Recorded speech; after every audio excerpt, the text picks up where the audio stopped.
Gênesis capítulo 19. Eu quero ler 3 passagens. O amigo vai notar que em todas elas Deus anuncia o juízo por causa do pecado do homem. Mas antes do juízo, Deus envia a salvação. Capítulo 19.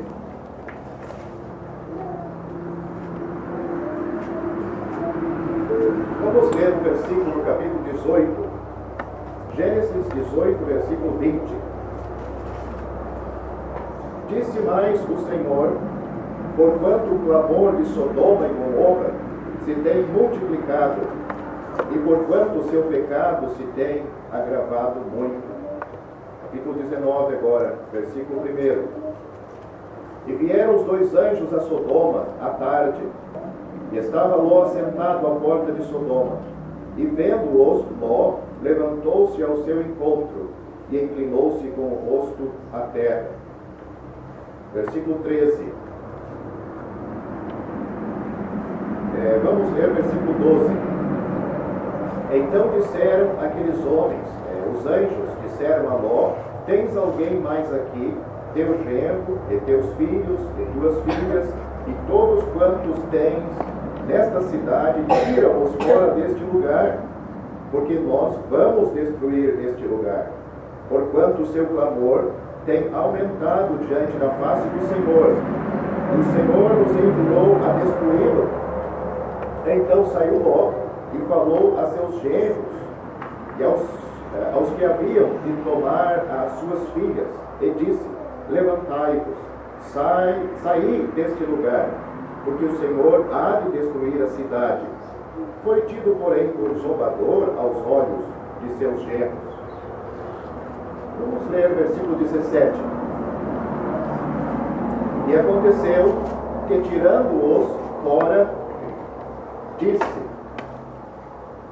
os anjos, tirando Ló, as 2 filhas e a mulher, 4 pessoas: escapa-te por tua vida, não olhes para trás de ti, não pares em toda esta campina, escapa lá para o monte, para que não pereças. Versículo 23. Saiu o sol sobre a terra quando Ló entrou em Zoar, o monte que ele foi.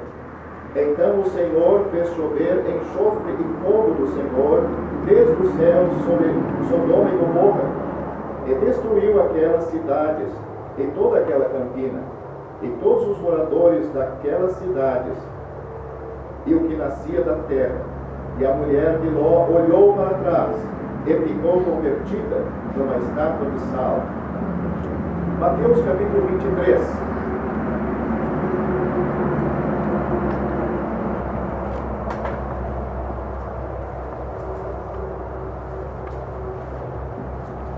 Aqui nós temos os dias do Senhor Jesus. Não era diferente nos dias de Ló em relação ao pecado. Capítulo 23, versículo 37. O Senhor Jesus está falando aqui: Jerusalém, Jerusalém, que mata os profetas e apedreja os que te são enviados. Quantas vezes quis eu ajuntar os teus filhos, como a galinha ajunta os seus pintos debaixo das asas, e tu não quisestes. Eis que a vossa casa vos ficará deserta, porque eu vos digo que desde agora me não vereis mais, até que digais: bendito o que vem em nome do Senhor. E por último, 2 Tessalonicenses. Agora nós vamos ver os nossos dias. Vemos os dias antigos, dias de Ló. Vemos os dias do Senhor Jesus e os nossos dias. 2 Tessalonicenses, capítulo 2, versículo 7. Porque já o mistério da injustiça opera, somente há um que agora o detém, até que no meio seja tirado. E então será revelado o iníquo, a quem o Senhor desfará pelo assopro da sua boca, e aniquilará pelo esplendor da sua vinda. A esse cuja vinda é segundo a eficácia de Satanás, o poder de Satanás, com todo o poder e sinais e prodígios de mentira, e com todo o engano da injustiça, para os que perecem, porque não receberam o amor da verdade para se salvarem. E por isso Deus lhes enviará a operação do erro, para que creiam a mentira, para que sejam julgados todos os que não creram na verdade. Antes tiveram prazer na iniquidade. Só isso que vamos ler, lemos bastante. Mas em toda a leitura, como já destaquei, nós temos Deus anunciando o juízo por causa do pecado. Mas antes do juízo vir, nós temos Deus na sua graça infinita, providenciando o meio de salvação. Deus não tolera o pecado, nem ontem, nem hoje, nem amanhã. Nós vemos que Deus enviou seu Filho para tirar o pecado do mundo. Um dia este mundo, todo o universo vai estar sem vestígios do pecado. Pecadores a quem Ele salvou, que Ele perdoou, que Ele tirou seus pecados, vão estar no céu. Um lugar feliz por toda a eternidade. Pecadores a quem Ele não tirou, não salvou, porque eles não quiseram, vão estar no lago de fogo, sofrendo por causa dos seus pecados, as suas almas manchadas com o pecado.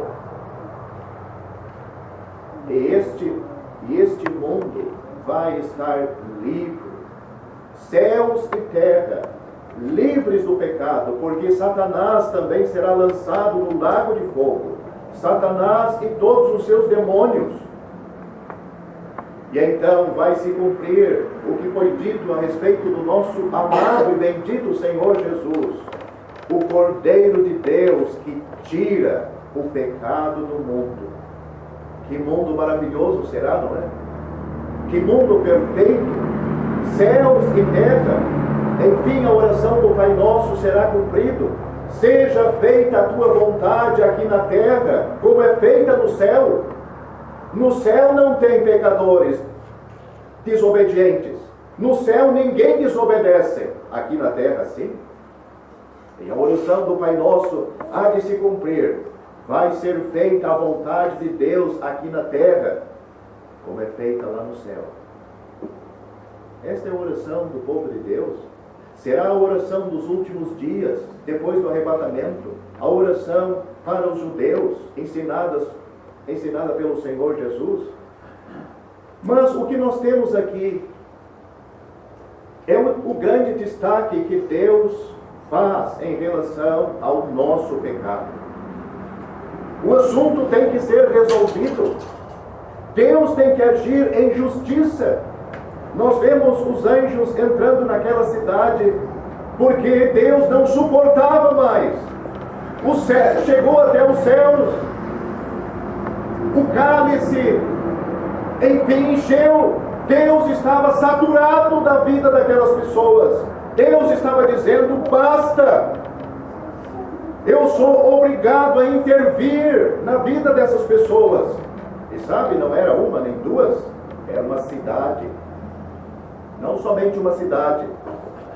Algumas cidades, Sodoma e Gomorra, são as maiores, mas outras cidades à volta delas. Não tinha uma cidade de exemplo para as outras. Todas seguiam o mau caminho. Será que você é um exemplo para levar outros a Cristo? a salvação, ou você é um mau exemplo para as outras pessoas, para levar outros para o inferno? Nesta cidade, nós vemos que tinha Ló. A Bíblia diz: o único justo, o único salvo.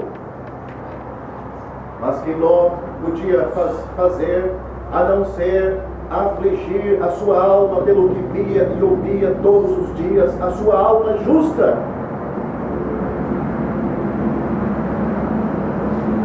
Deus decidiu julgar aquela cidade.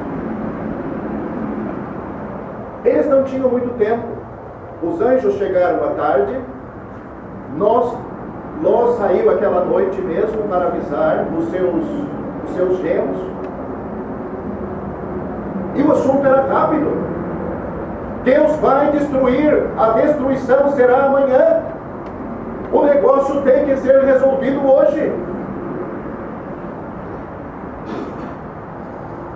O mundo está equivocado, as pessoas estão equivocadas quanto à gravidade do pecado na alma delas, na vida delas.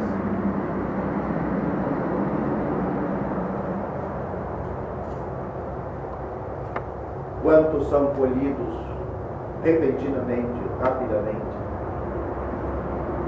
sozinho ou em massa, são levados para a eternidade. E sabe, ninguém se toma por avisado. Pode ter gente morrendo do seu lado, pode ter amigos e parentes. Nada serve de aviso, como no caso de Sodoma. Consciências já estão cauterizadas. É isso que o pecado faz.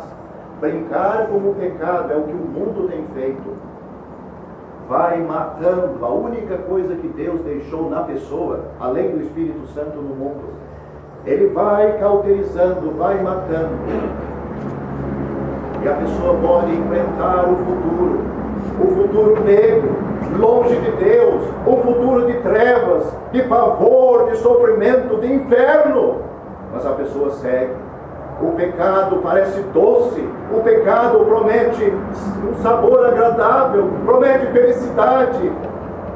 E o pecador segue.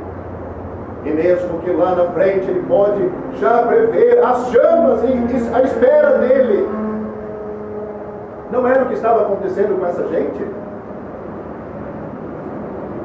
Deus veio do céu para avisar. Há motivo suficiente na vida de vocês para arrependimento.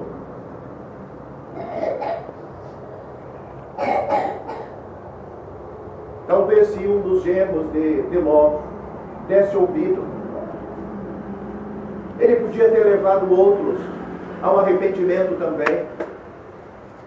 Meu amigo, você talvez possa levar outros a Cristo, você sendo salvo. Mas você se perdendo, você pode levar muitos, e muitos para o inferno, para o mesmo lugar que você está indo.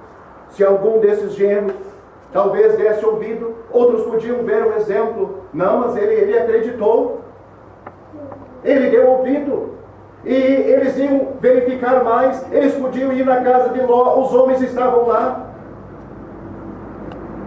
É assim que acontece com cada pessoa que foi salva aqui. Primeiramente deu ouvido à primeira informação.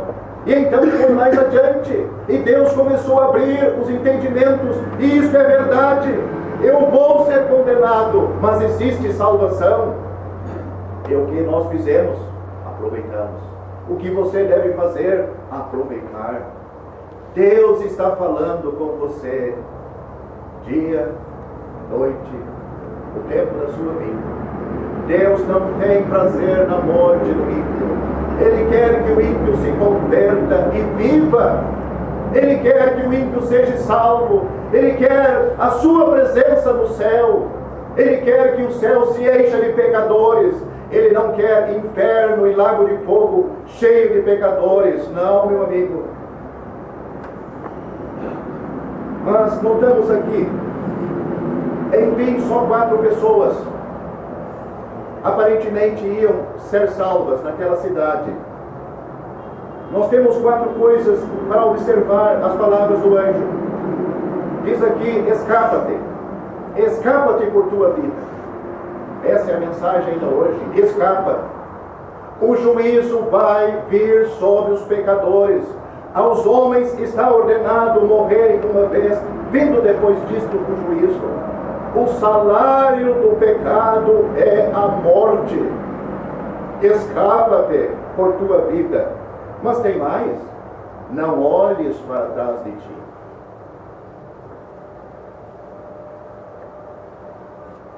Muita gente quer escapar, mas tem olhado para trás. Dá alguns passos e olha para trás. Ah, tem muita coisa lá. Mas não era só isto? Não pares em toda esta campina. Sabe o que é campina? Uma campina, um lugar plano. Não é difícil de correr num lugar plano, né? Escapa-te, não olhes para trás de ti, não pares em toda esta campina até chegar no monte. É lá que está a salvação.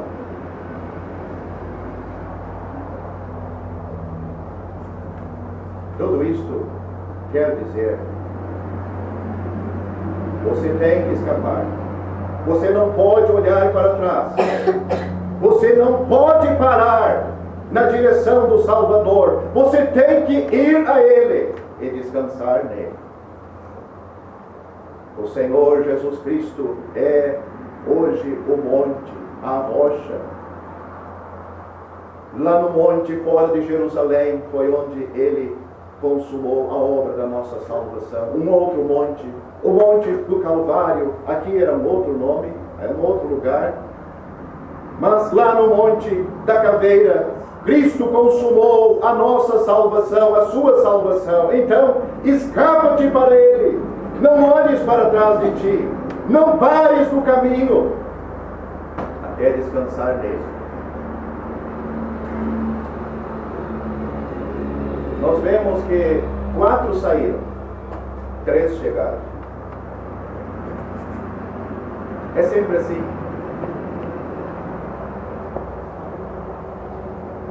Nós vemos que a mulher de Ló estava escapando. Ela estava andando nas campinas, naquele lugar, para chegar no monte. Olhou para o monte, sabia onde é que estava, mas também olhou para trás. Sodoma. O lugar que Deus amaldiçoou, o lugar que Deus condenou, é o lugar que eu amo. E o lugar que ela ficou condenada. Nos dias do Senhor Jesus, esses são os dias antigos. Havia se passado 2000 anos, ou talvez mais.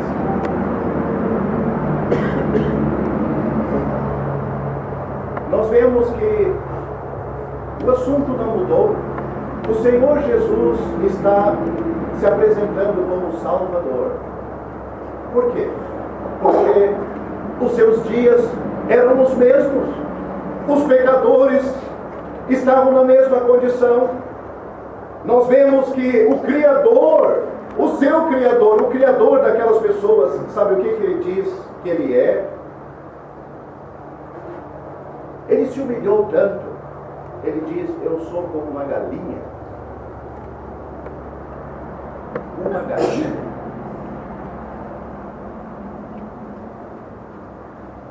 Para juntar os seus pintos debaixo das asas.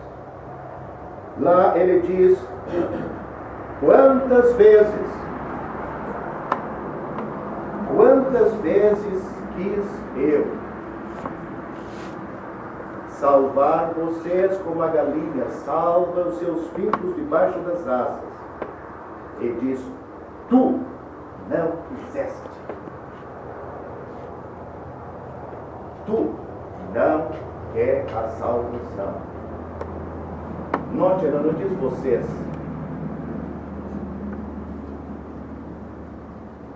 Deus vê cada indivíduo. Você.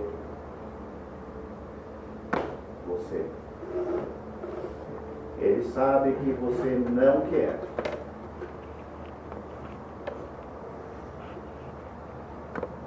Se o pecador não quer,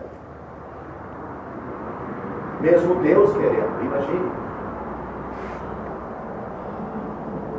Não tem como dar certo, não tem como existir salvação no seu caso. Você não está salvo porque você não quis ainda. Não é o caso de Jerusalém, não é o caso daquelas pessoas de Jerusalém. Quantas vezes quis eu? E ele se compara a uma galinha, algo bem simples. Uma galinha, algo bem dócil, simplesinho. Ele não é um leão, ele não diz eu sou um leão, sou um tigre, ou um outro animal, eu sou como uma galinha. Galinha, ela nem pode levar os filhos no bico. O único lugar que ela é as asas, ela levanta as asas. Mas ela pode. É aí que está a força, a proteção. E o Senhor Jesus está dizendo, eu sou uma galinha. É um lugar difícil para o pintinho? Não. É acessível. Ela está ali no chão, baixinha. Tendo perigo, eles correm para ela. Você já se viu em perigo, indefeso? Você precisa de um Salvador? O Senhor Jesus está dizendo, quantas vezes eu quis salvar você? Como uma galinha. Não tem exemplo ou coisa mais simples do que isto. Uma criança pode entender, abrigar-se em Cristo, aceitar Ele. Ele quer me salvar. Ele está dizendo, quantas vezes você já ouviu o Evangelho? Está ouvindo, e hoje também. E você não quis.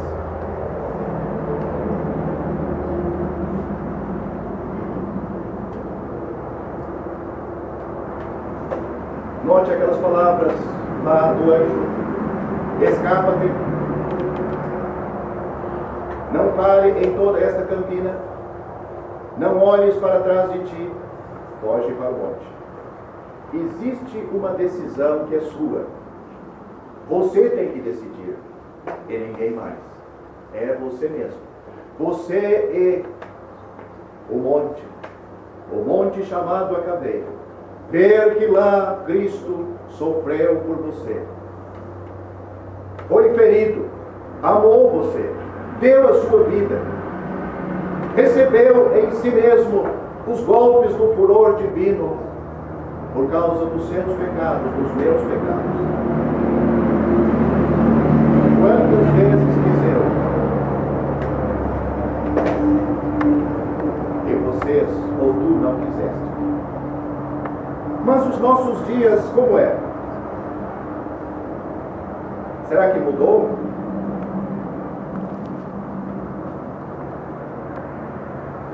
Não. Infelizmente, não mudou.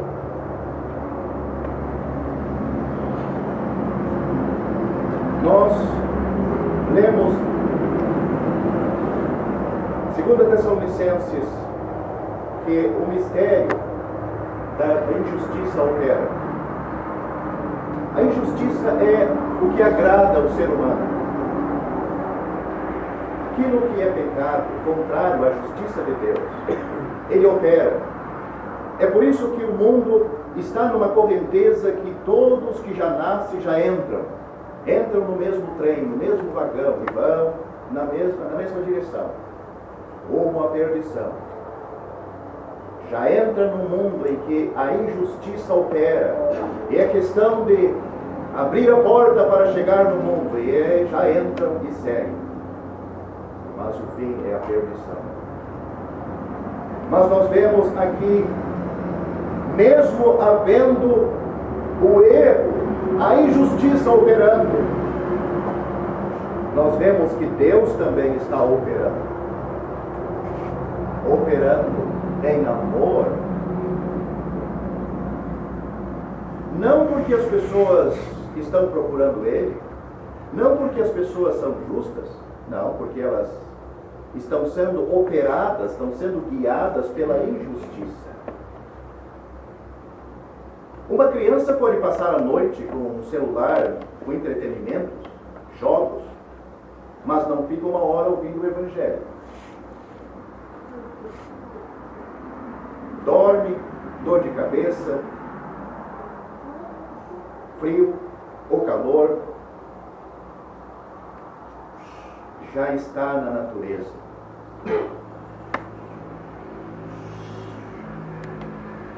O mistério da injustiça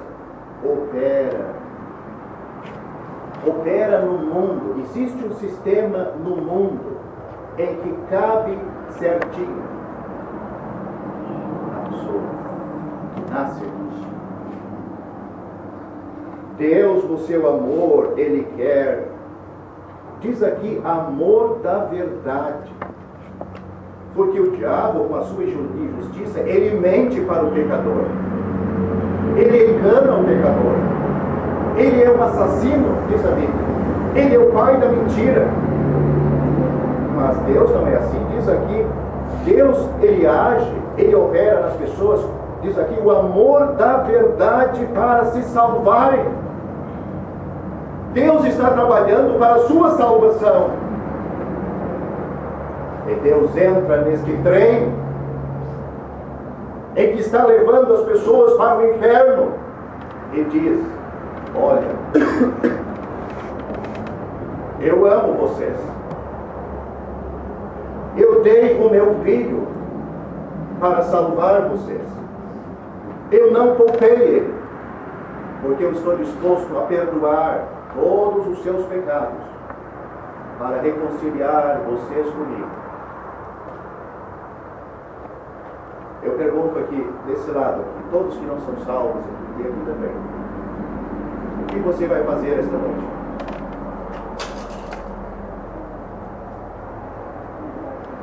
Vai abraçar o amor da verdade de Deus para ser salvo? Vai abraçar o Filho que morreu por você, por mim? Vai crer nele? Vai aceitá-lo? Vai ver nele, ali está o amor de Deus por mim. Ele sofreu no meu lugar. Eu preciso dele para me livrar do mistério da injustiça que opera em mim. Caso isso não aconteça, diz aqui, Deus vai enviar a operação do erro para que creiam a mentira, para que sejam julgados todos que não creram a verdade, antes tiveram prazer na iniquidade.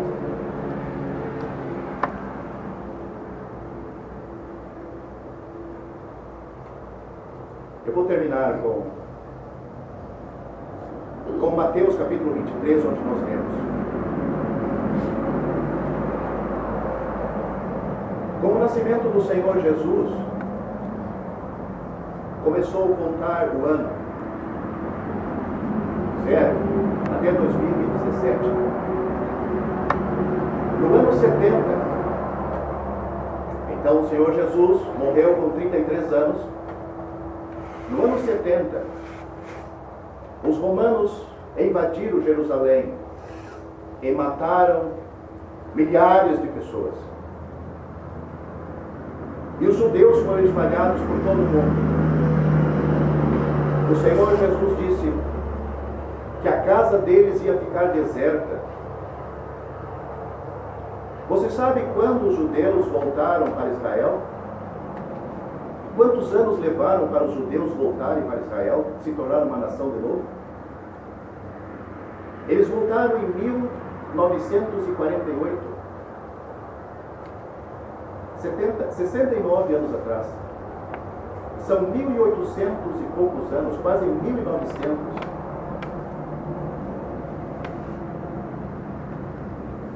Com Deus não se brinca. Se a pessoa não quer a salvação, vai ter a condenação. A condenação já foi decretada. Deus só quer salvar da condenação que já existe. Meu amigo, você se salva ou você se perde. Espero que você não esteja brincando com Deus, porque Ele não está brincando com você. Não está. Fuja, escapa. Não pare em toda a campina. Não olhes para trás. Foge para o monte. Crê no Senhor Jesus Cristo e você será salvo.